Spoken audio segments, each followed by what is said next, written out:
which is a good question.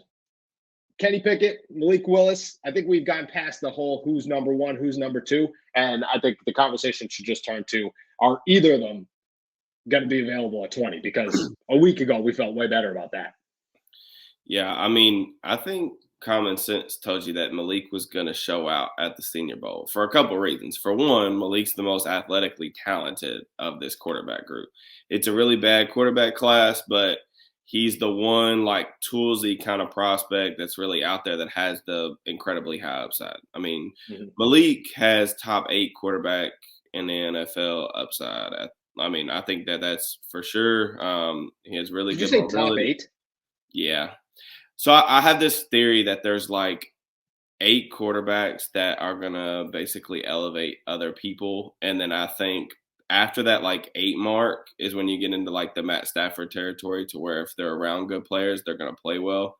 And then everything else is just like, really, you're just a product of your surroundings. Who are like, those I think 8 Willis, players?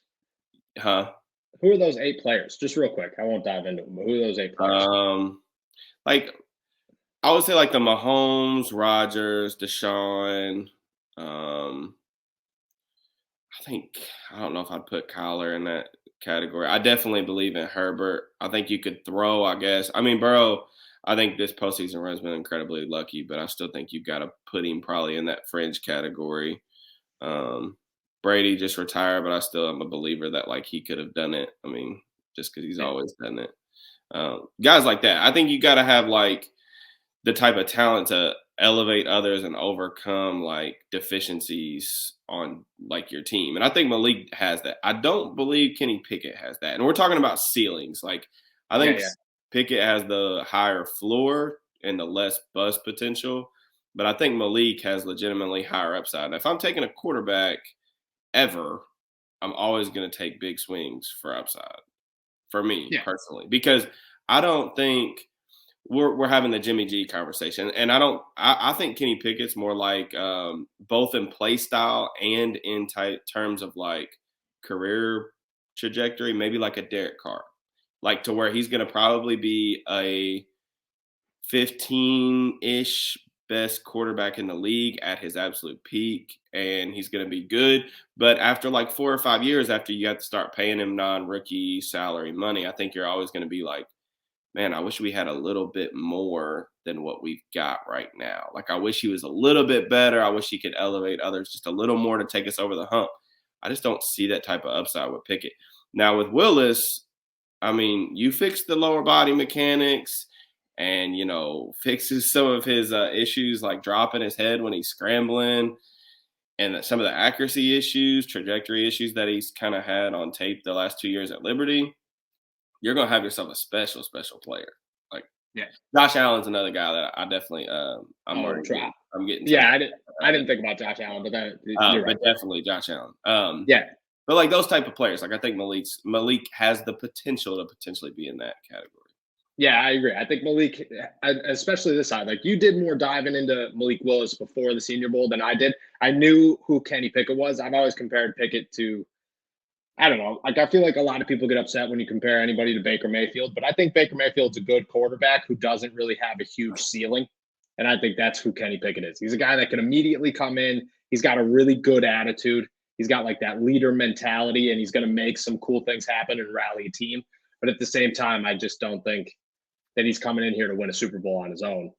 Malik's got that talent. Yeah, so I think Pickett's spectrum, and it's kind of wide for me because, I mean, you never know how a player's career is going to play out. But I think Kenny's upside to floor kind of probably sometimes will rotate in between like this year's Derek Carr, where they were like a fringe top 10 quarterback, maybe.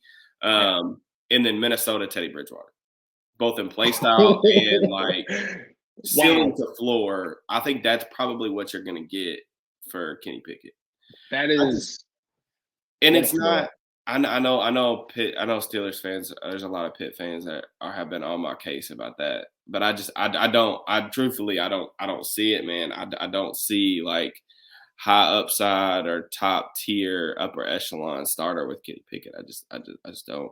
I think that was really evident too. Like you watched these guys at the Senior Bowl this week, and you saw that just from the jump. Like Kenny Pickett was the most comfortable guy on the football field. He wasn't doing anything like crazy wrong. He was always very consistent. But like Malik Willis was like balling out at times. Like the day in the rain, Malik had himself, like he just showed like, yeah, I could win. I could be a star. When Kenny was just like, I'm going to be consistent. Yeah, you don't even have to watch. I mean, you don't have to watch either of their games for more than a half of football to tell that the ball comes off of each of their hands completely different. Yeah, 100%. Malik legitimately has like a rocket launcher attached to his right shoulder. Pickett has, I think, Burrow like arm strength where it's like it's good enough, but it's not good. Yeah, which is fine. And you can get away with that, and you can even be like, it's really freaking difficult to be an elite quarterback, in my opinion, without elite traits. But I mean, we've seen it before. I mean, Brady, a good example of that for the majority of his career. I don't think anyone would say that he had like an elite arm.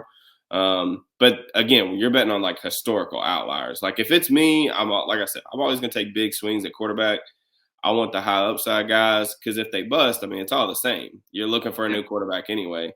And I just think there's a chance that with like Pickett in like 4 or 5 years, I just think you're going to be wanting more than what you've got.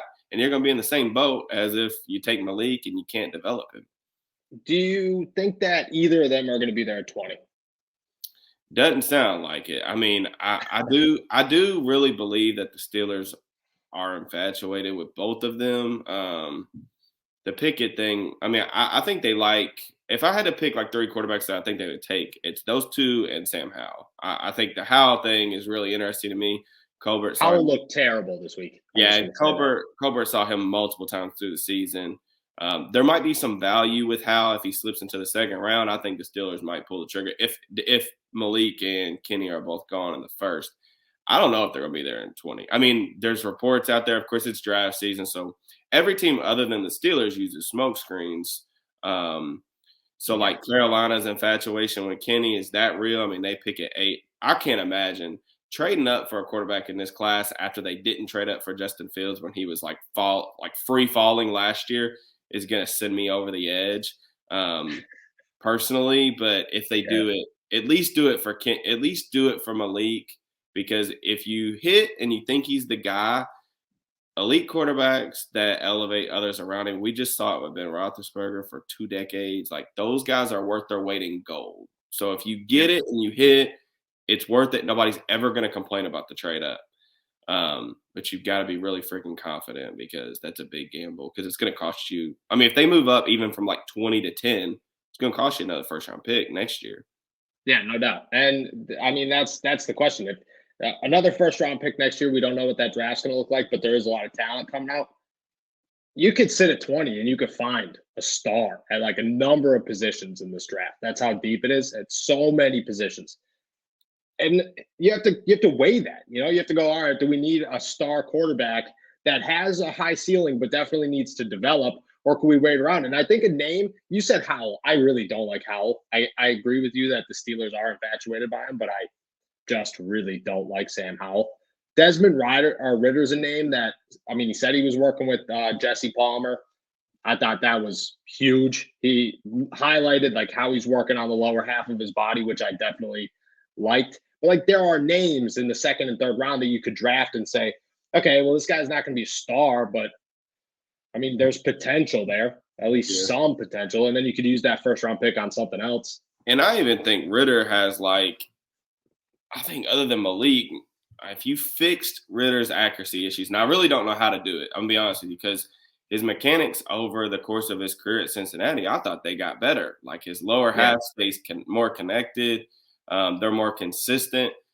But I mean, the accuracy is just terrible. I mean, especially like underneath. I mean, he misses layup after layup. And then he'll surprise you by just throwing an absolute dime over the middle. But if you trust your quarterback development, he's a guy that like you could invest in day 2. And maybe you have something. I don't know. But I'm skeptical, because it does. I'm happy that they're doing due diligence on everybody and not closing the door. The one thing that I think is interesting about the Malik situation, though, is like Rooney's comments about not wanting a runner, or not wanting a guy that was going to be heavily involved in the run game. I don't remember the exact quote, but that immediately made me think, like, when they spent so much time with Willis this week, which I was glad, it's weird because if you take Malik Willis and you're not using him as part of your run game, at least in like short yardage or third down scenarios, you're wasting that kid's talent. Because I mean, he's not Lamar in terms of running ability, because Lamar's a lot cat-like quicker and laterally more agile, but Malik's strong in his lower body. I mean, he runs through tackles. If you're not at least using him sometimes throughout the game to pick up first downs, you're wasting that kid's talent. So that's interesting to me. But I agree with that, and I caught that when he did say that. But at the same time, I know that Mr. Rooney has the final say in anything that the Pittsburgh Steelers do, but I also feel that he is more of the old school style guy, where as in Tomlin and Colbert kind of understand like game's changing. Things are changing. You know what I mean? We'll just kind of let him talk and, do what he wants to do. But like, even if he doesn't have the final, he will have the final say. But that doesn't mean that Tomlin and Colbert don't have a major, major influence on convincing him that a guy like Malik Willis could be involved in the running game a little bit more. And that's the other thing. It's not like Art Rooney will never design an offense ever. He's never done it before. He does have the final say in free agency and in the draft, but he's not in Matt Canada's ears on Sunday going, all right, run a jet sweep. That's not what his job is. So I think I don't know. I think that's something that, like, yeah, it was said and I agree and it did catch my attention, but it's kind of just like, okay, yeah, it is what it is. With both those, I don't know if they'll be there at 20. I think this is a conversation we'll have. I think we'll know more at the combine. I think after the combine, we'll have a better understanding, because I think there's a chance Kenny Pickett kind of throws himself deeper into the first round. And I don't think that's a conversation yet, but I think it's one that could happen at the combine just because of how he'll look compared to Willis moving forward. But at the same time, I think that there's a chance that those two could separate themselves from the pack so much that teams like the Panthers and the Denver Broncos and the Washington Commanders, not the football team, the Commanders, the Tampa Bay Bucks, those guys could be like, okay, well, we need a quarterback, so we need to make something happen. And then there's the Pittsburgh Steelers.